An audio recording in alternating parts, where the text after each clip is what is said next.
Maayos ba ang kapaligiran mo? Yung tipong walang surot? Walang asungot? Ay, iba pala yun. Walang daga? Walang ipis? Nakakita ka na ba ng bahay na gano'n? Yung sobrang linis, walang surot, walang langgam, walang daga, walang ipis, wala kang kahit anong makikitang pwedeng maging mikrobyo, parang wala. Nakakita ka na ng ganung bahay? Parang wala pa, no? Diba? Kasi hindi tayo mayaman. Baka mayaman lang yung kaya ng gano'n, yung walang mikrobyo. Kaya nga kapag yung mga mayayaman lumabas, diba, naarawan lang na onte, o di kaya naman napunta lang sa kung saan mang lugar na parang medyo maraming polusyon. Boom! Nagkakasakit agad.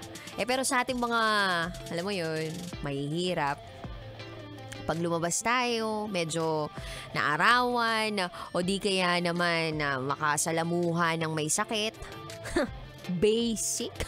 Hindi tatalaban. Hindi tayo tatalaban ng mga mikro-mikrobyo na ganyan. De, charot lang, with Harot. Siyempre, tinatablan pa rin. Ako nga, tinan mo, sinisipon pa rin. Oh. Napapakinggan mo ba? Oh, inuubo pa rin. Kulang kasi sa pahingi. Pwede bang maging pahinga kita? Charot, with Harot. Dapat kidding aside, kabisyo, napakahalaga ng hygiene, napakahalaga ng malinis na kapaligiran. Kaya nga para sa mga kabisyo natin out there na jet setters o di kaya naman napapadpad ng naiya, laking problema para sa kanila yung parang nakakaalibadbad na pakiramdam dahil para pakiramdam nila ang dumi-dumi sa paligid nila dahil nga sa mga pumutok na issue recently. So nito lang, diba, pumutok yung issue about surot sa mga upuan ng naiya. Tapos, few days later, ang pumutok naman na issue ay yung daga na tumatakbo malapit sa kisame ng Terminal 3 Gate 102. Tapos meron pang isang video na may ipis na gumagapang sa upuan sa departure area sa parehong terminal. Sabi nga ng MIAA General Manager na si Eric Ines, magsasagawa daw ng masusing pagsusuri sa lahat ng mga kontrata, obligasyon, proof of work at mga performance indicators ng kanilang mga service provider dahil hindi na po pwede na may ganitong kumakalat sa naiya. So parang sa bahay nyo lang din, kabisyo. Yung nanay mo, kaya nag-Armalite yung bibig niyan. Bibig, diba? Pero parang baril yung bibig kasi yung Armalite yung datingan eh. Mas malupit pa. Mas malupit pa kay Glock 9 kung mag-rap eh, no?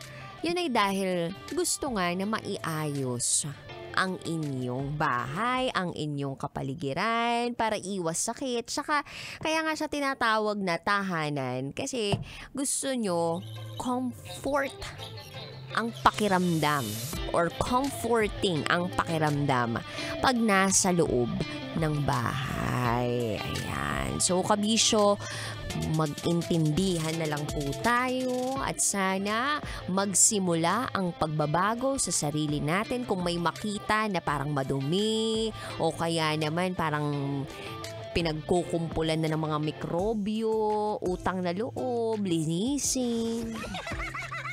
O kaya pag nasa kung saan ka mang establishmento, i-report agad yan. Ganon. Okay? So kapag may madumi, linisin. O kaya kapag may insekto, patayin. Ay, taray ng patayin. Mukhang insekto yung katabi ko, DJ Rocky. Di patayin mo. Ay, charot lang, with Harot. Anyway, kabisyo, I hope you're having a good day today. Kasi nga, basic lang sa amin ang pagpapalabas ng iyong mga ngiti sa inyong mga labi. Dahil 3 to 5 p.m. tayo magkakasama ngayong araw na ito. Tsawa kapiling ang babaeng naniniwalang hindi man ako palaging may pera, at least palagi naman akong maganda. This is me, the one and the only DJ Rocky Tera.